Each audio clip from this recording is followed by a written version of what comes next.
16 years. I mean, I only ever, in the car, I only ever have my earrings on and my nose ring. Took their places, the excitement got a little too much for Piquet. Imagine being so impactful that the entire sport changes because of you. Not just headlines or wins, but actual rule books rewritten in your name. Some F1 drivers didn't just race, they reshaped the game. And when it comes to shaking up the system, Max Verstappen and Ayrton Senna didn't just play, they rewrote the rules. Buitenlangs bij Blanchimont, buitenlangs bij Blanchimont, dat gaat toch niet gebeuren? Dat gaat toch niet gebeuren? Oei. Let's start with the firestarter himself, Max Verstappen. When Red Bull dropped a 17-year-old into a Formula One car, jaws dropped and keyboards exploded. That's right, 17. At the time, there was no minimum age limit in F1. But Verstappen's debut in 2015 changed everything. The FIA quickly hit the brakes, raising the age requirement to 18, effectively slamming the door shut on future teen prodigies until they'd hit legal adulthood. But Verstappen wasn't done stirring the pot. Fast forward to the 2016 Japanese Grand Prix, Max went wheel-to-wheel with Hamilton and pulled a last-minute defensive swerve under braking. Legal. Technically dangerous. Absolutely. The backlash was instant, and just like that, the FIA stepped in.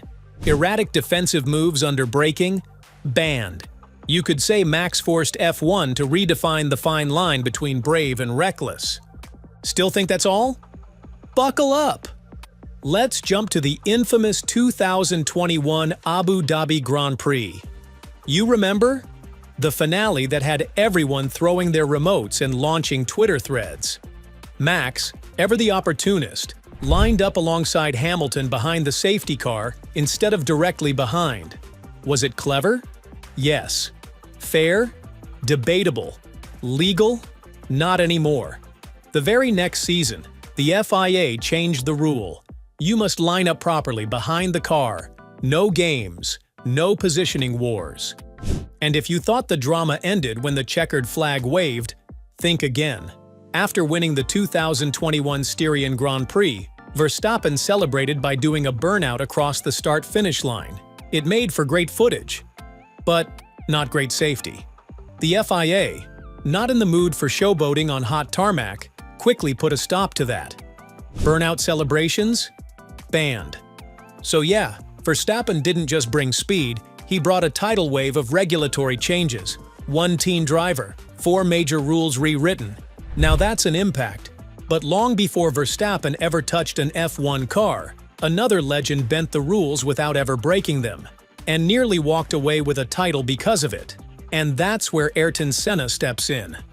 Race into Prost's lap, potentially what Prost will desperately be hoping for now. Back in 1988, Ayrton Senna did something that still confuses new fans to this day. He won the World Championship, despite scoring fewer points than Alain Prost.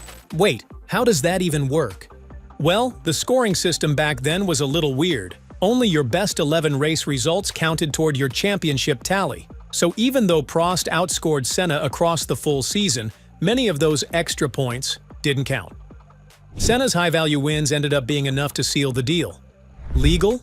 Technically. Fair? That's the debate. Fans and teams weren't exactly thrilled. The backlash forced the FIA to rethink the system, and by 1991, that 11-race rule was thrown out completely. From then on, every single point mattered, every race counted, and nobody could win a title without having the numbers to back it up. Senna didn't cheat. He just exposed a flaw so glaring that F1 had no choice but to fix it.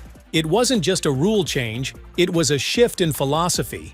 Championship glory would now be earned over consistency, not clever arithmetic. So, there you have it. 2 drivers, 2 eras, but both left the sport looking different after they came through. Verstappen's raw aggression rewrote safety and sportsmanship. Senna's brilliance exposed loopholes in how we crown champions. And believe it or not, they're just the beginning. Because next, we'll talk about a crash so devastating it brought in F1's biggest safety innovation, and a scandal that nearly tore a team apart. Trust me, you won't want to miss that. Just when you thought rules were only made in a boardroom, Formula One proves otherwise. Some of the most dramatic changes in the sport didn't come from technical meetings or policy revisions. They were forced by shocking moments, tragic accidents, and drivers who changed everything. So far, we've seen how Verstappen and Senna left their mark, but these next names? Their impact went even deeper. Let's talk about Jules Bianchi.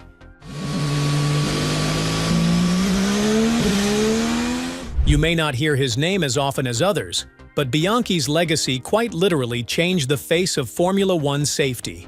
During the 2014 Japanese Grand Prix, a storm was rolling in. Conditions were slippery, visibility was poor, but the race carried on. Bianchi lost control of his car and slammed into a recovery vehicle that was on track assisting another driver. It was one of those moments that silences a sport. He suffered serious head injuries and fell into a coma.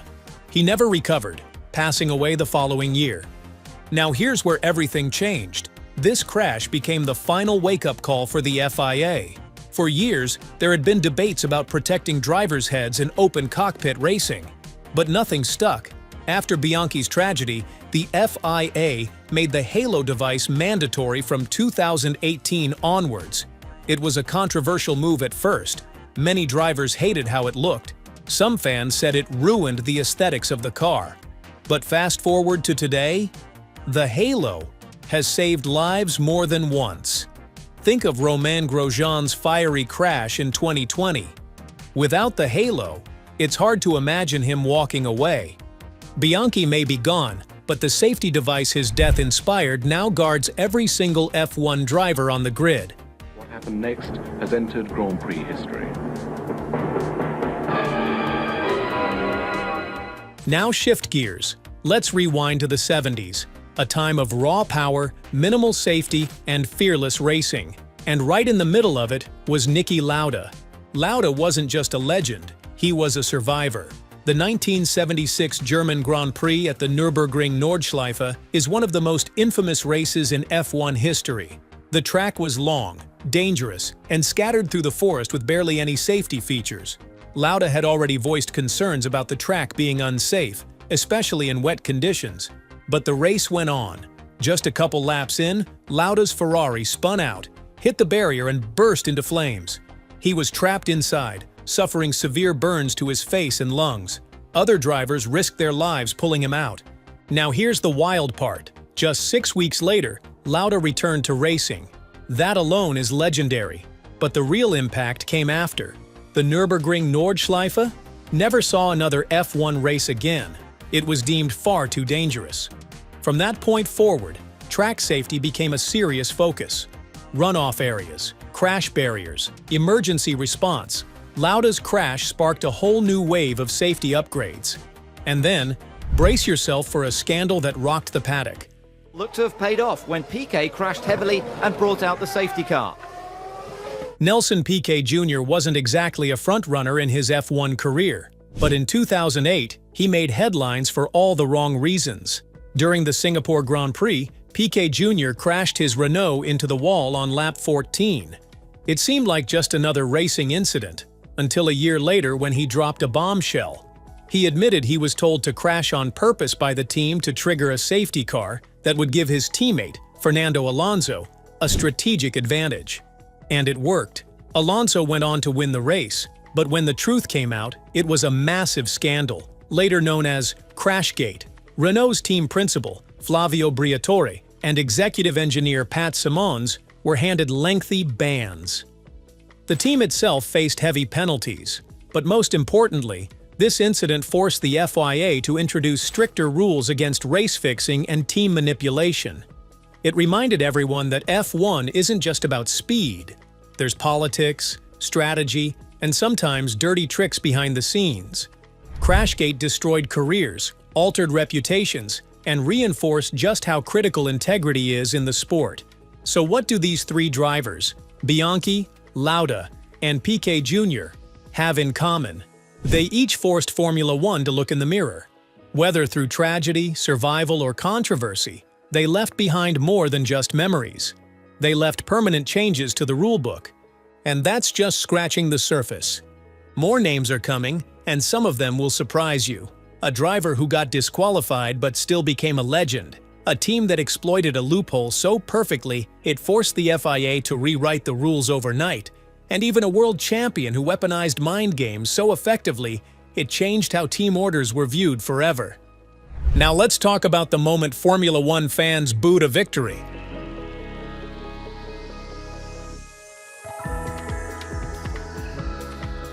It was 2002, the Austrian Grand Prix.